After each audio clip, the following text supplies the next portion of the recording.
მოგესალმებით. ეს არის გადაცემა ჩანგალი და მისი საიუბილეო 100 ეპიზოდი. ამ 10-დან 3 მე თვითონ გადავიღე ძლივ-ძლივობით ჩემი ტელეფონით. ერთში მოსე დამეხმარა და დანარჩენში უკვე ისაუბრე და მათი წევრები მეხმარებიან.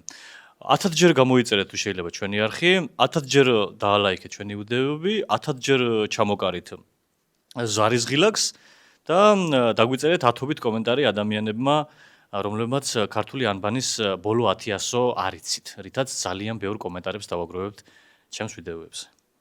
მადლობა. დაიწყო ეს კვირა და რა დაიწყო? მწერალთა კავშირს შეუერთდა, შეფრინდა, შეგოგმანდა, დაფუძნდა მწერალთა კავშირში ქალბატონი ლალი მოროშკინა. გილოცავთ ქალბატონო ლალი, რა მოკლე მანძილი ყოფილა აქედან აქამდე. ყოფდებით? ეს არ ჯობია შეკალო, კალამი დაუძახე, ოღონდ დაწი, პასტა აღარ თქვა სირცხვილია. გილოცავთ სიცოცხლეშივე დაფასებას ქალბატონო ლალი. ეს ძალიან იშვიათი შემთხვევაა ზოგადად ქართველი ერის ისტორიაში, რომ ადამიანი სიცოცხლეშივე ფასდება. ეთყობა ლორენ მასხულიას წყალი გადმოგესხათ. წყალი გადმოგესხათ ეს მხატვრული ხერხია, პირდაპირ ნუ გაიგებთ. მაგრამ მხატვრული ხერხი გეწოენებთ ესეთ. რამდენი წიგნი უნდა წაიკითხო ადამიანმა, რომ ბოლოს და ბოლოს ამოგეწუროს და ლალი მოროშკინას წიგნები დაგჭირდეს. ან ლომკა რო გაქვს, რომ ვაიმე, რამე წამაკითხეთ და მოროშკინამდე რომ მიდიხარ. ან ვიღაცას შენ მეგობარს შეეუბნები, რომ ეხლა ბალზაკს ვამთავრებ და ლალიმა გამზადებული შემდეგი. რო შევადარო. ანუ სად ბალზაკი და სად ლალი. ბალზაკი რომელია? დიახ, ბალზაკი ნამდვილად არ ვიცით და ლალი ნამდვილად ვიცი. ლალის წიგნებს წავიკითხავდი სიამოვნებით. აი, დამეთავ. მასხულიას წავიკითხავდი წინა ცხოვრებიდან. სანამ ლორენი გახდა. ჯერ ლორენისთვის მზად არ ვარ. ტრამპის დროს ლორენზე წაკითხო, ჩემს არ შეიძლება. ტრამპის მერე თუ მოვლენ ისევე ლიბერდებილები, აი მერე წავიკითხავთ. დღევანდელი ჩვენი შეცვლილი დეკორაციაც, რა თქმა უნდა, ქალბატონი ლალის დამსახურება, რითაც კიდევ ერთხელ ხაზი გაუსვა ლალიმაც და ჩვენს რამდენად მნიშვნელოვანია წიგნიერება ამ ქვეყანაში. და პლუს შავი კატები. ზოგადად რო იცოდეთ, გოგლა ლეონიძემ სიკვდილის წინ მოითხოვა ვეფხისტყაოსანი და უკანასკნელად წაიკითხა სიცოცხლეში ეს შედევრი. იმიტომ რომ მაშინ ფიზიკურად მე პრეზიდენტი და მსოფლიო ჩემპიონი დაწერილი არ იყო. თორე ნამდვილად არ დალევდა სულს ვეფხისტყაოსანზე დიდებული გოგლა ლეონიძე, როცა ასეთი შედევრი იარსებებდა იქიდან 20-30 წელიწადში. ან რამდენშიც არ ვიცი გოგლა როდის დაიღუპა სამწუხაროდ. მაგრამ სამაგიეროდ ვიცი, რომ ლალი მოროშკინა მწერალთა კავშირში შევიდა. კარგ დროში ვცხოვრობ. სხვათა შორის ლალი მოროშკინას რომ ჩაწერთ კატა მიკბინა ბოდიში ლალი მოროშკინა ვახსენე და კატა მიკბინა რო იცოდე. რომ იცოდეთ ლალი მოროშკინას Google-ში საძიებო სისტემაში რომ ჩაწერთ, პირველი სარჩევში გიგდებთ ლალი მოროშკინა შიშველი. ასეთ ვარიანტს. როდის უნდა მორჩიეს დიდებული მწერლების ობიექტიზაცია? აი მაგალითად დოსტოევსკი ტრუსებში, ან ანა ფრანკი სარაფანაში, კვამლში. ნუ საწყის ეტაპზე ვიმედოვნებ, რომ ლალი მოროშკინას შემოქმედება კლასგარეშე იქნება ბავშვებისთვის, იმიტომ რომ თან ახლა სკოლაში ჰაგიოგრაფია ისწავლო და თან პორნოგრაფია ძალიან რთული იქნება ბავშვისთვის. პორნოგრაფია წაძლევს მაგ ასაკში და შეიძლება განათლების სისტემას რაღაც მოუვიდეს.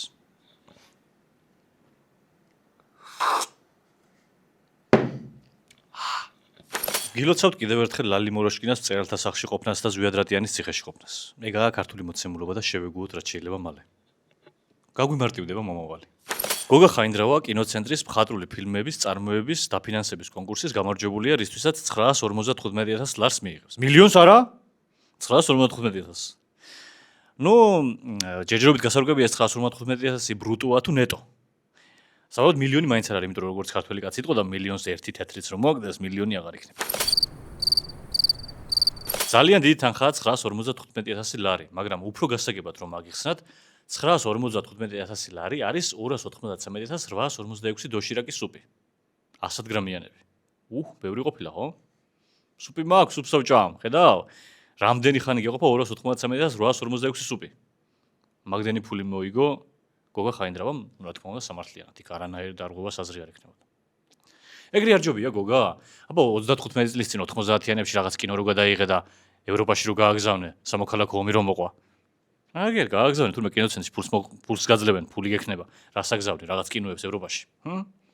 თან ახლა კიდე მართლა ჭკუა ისწავლე და ესეც ევროპაში არ გააგზავნე, თორე მეორე სამოქალაქო ომს მე ჯენზისთან ერთად ვერ გადავიტანდი.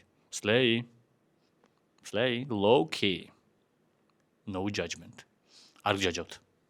შვიდთვიანი პატიმრობის შემდეგ საპატიმრო დატოვა ზურა გირჩი ჯაფარიძემ, რომელიც დილის 8 საათზე საპატიმროდან გამოაგდეს ქოცემა ყინვაში, მაიკით, მაისურით. შესაბამისად, საბოლოოდ ქოცემა იფიქრეს, რომ გირჩიაო და გირჩს რა მოუვა ზამთარში, სეცევეში. პრინციპში იფიქრეს და ქოცები რაშუაში ერთმანეთთან, ბოდიში, არ ვიცი რა მოხდა. მოკლედ თავარი გამოუშვეს. მოკლედ ზურა ჯაფარიძე ესეთი ადამიანია, რომ ყველას გაეხარდა მისი გარეთ გამოსვლა. მე მგონი ქოცებსაც გაეხარდათ. ყველა დადებითად შეხვდა, ყველა ღიმილით და კარგი განწყობით დახვდა, ნუ რა თქმა უნდა, გარდა ერთი ადამიანისა, გიგა ბუკერიასი, რომელმაც საშინელი და ისევ ცოტა ბოღმიანი სტატუსი დაწერა, როგორც იცის ხოლმე. იგას არ დაუწერია. ეხლა მე ჩემო პროდიუსერმა მითხრა, რომ არაფერი ცუდი გიგა ბუკერიას არ დაუწერია.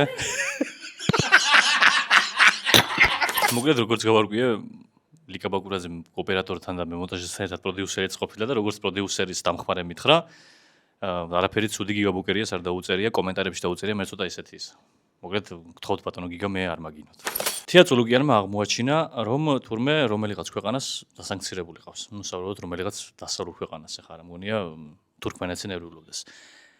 მაგრამ მაინც ამბობს, რომ ზიზღი და სიზულილი არ შეუძლია და არავინ ეზიზღება და არავინ არ სძულს. თქვა ეს და შუბლიდან მირონი მოიწმინდა და ძლივს ფარავდა თავის შავ ბლუზაში იმ თეთრ ფრთებს. ხო გჯეროთ. თია წულუკიანის კომისიის მუშაობა წიგნად გამოიცა, იმიტომ რომ ზოგადად წიგნი ერთადერთი წყაროა, რომლისგანაც ქოცი ზოგადად სამყაროს შეიმეცნებს, სამყაროსთან წიგნით კომუნიცირებს ქოცი გესმის და ფილმად რო გამოცემ ფილმს არ უყურებს, მაღალი ის აქვს, თამასა აქვს და წიგნს უკვე წაიკითხავს ქოცი. საბოლოოდ ეგ წიგნები ჩვენს გამოიცემთ, როცა ჩვენ წიგნებს ჩვენ უფრო გითხულობთ, ხუმრობას უთავი დავანებოთ, მაგრამ მაინც დიდი მადლობა, რომ შაირებად და ლექსებად არ გამოიცა. გახარაშენი სახეო წულუკიანთან ნახეო ჩორჩანას უკან გარჭობდნენ და გავრილოსაც თავზეო. გეუბნებით, თეა წულუკიანის კომისია დაასკვნა, ლექსად გამოიცა, მაგარი იქნება. წულუკიანის კომისია რო არის ლექსად და საზეპიროები რო გაქვს. აი ეს ავთანდილის წერილი და ეს გახარიას პასუხი მიუხედავენ ონლაინ. ეს გვინდა საზეპიროდ. ეს მოდის ეროვნულებზე. ახლა კი ტრადიციულად მეჯდუნაროდნები, ზაგრანიცამი ამბები, ღობისიქით ამბები. საჭორაოები ცოტა სხვებზე. Deep State-ურები. საქართველოს ყველასგან აღიარებული პრეზიდენტი მიხეილ ყაველაშვილი ჩავიდა სერბეთში და სერბეთის პრეზიდენტს შეხვდა. დიდი მადლობა და პირველ რიგში ძალიან ბედნიერი ვარ, რომ ამერიკის პრეზიდენტი აღარ ჩამოდის თბილისში და პირიქით საქართველოს პრეზიდენტი ჩადის სერბეთში. ეს ძალიან კარგი მიღწევაა და მადლობა, რომ 2012 წელს ამას გადაგვარჩინეთ. ჩავიდა თუ არა ალექსანდრ ვუჩიჩი, გაეცნო სერბეთის პრეზიდენტი. მიხეილ დავითიჩი უპასუხა მიხეილ ყაველაშვილმა. ბატონო მიხეილ, იჩების ნახვა თუ გინდოდა მიახვთ იჩებს იმერეთი, გელოვიჩებს და რამინიჩებს. რავი, იმერეთ ჩამოსულიყავი რა. საქმეს იქაც გააკეთებდი უფრო რა ვიღაცას, ისეთი ის არის ჭერნახულის პერიოდი, რაღაცაში მიეხმარებოდი ხალხს. რაღა ვუჩიჩები და ვიდიჩები თუ არ ნახე რა, მამუკიჩები და დავითიჩები რა პრობლემაა? ჩემი გჯერა? ზოგადად პატიმრებს რო თხოვ, რომ შეწყალების თხოვნით მომმართონო, ეგეთი რო შეთავაზო, რომ ეგეთი ფორმით მოგმართონ, აი ილიჩმა და გელოვიჩმა მომმართონ შეწყალების თხოვნით და შევიწყალებ სიმონ დავითიჩი. ხო ეგეთი ქვეყანა გვაქვს. გეუბნები? დამიჯერე. რაც ჩემთვის გასაკვირი იყო, მიხეილ ყაველაშვილის მეუღლე ყოფილა ბაგრატიონი. როგორ შეიცვალა და გადატრიალდა ყველაფერი. ადრე ბაგრატიონებს მოყავდათ გლეხის ქალები ცოლად.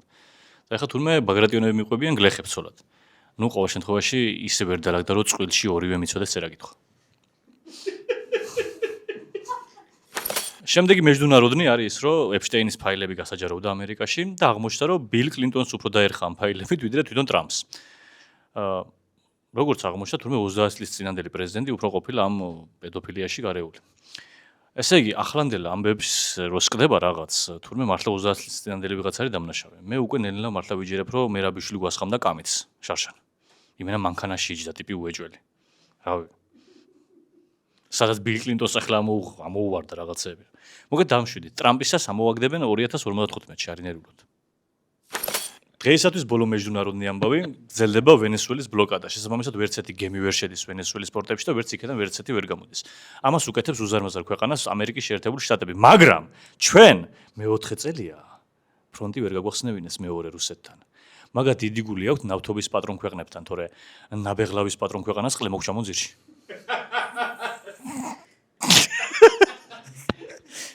კარგი, დღეისათვის სულ ეს იყო. გამოიწერეთ ჩვენი არხი, გამოიწერეთ ისაუბრეს არხით, გააქტიურეთ ორივეგან ზარისღილაკები, დაგვილაიქეთ ყველა ვიდეო, რაც მოგეწონებათ, არ მოგეწონებათ და დაგვიწერეთ კომენტარები ისეთმა ადამიანებმა, რომლებიც ეთანხმებით, რომ მოროშკინას წიგნები უნდა შევიდეს 50 წიგნში, რომელიც არ უნდა წაიგიხოს, სანამ ცოცხალი ხარ. Peace out, homies.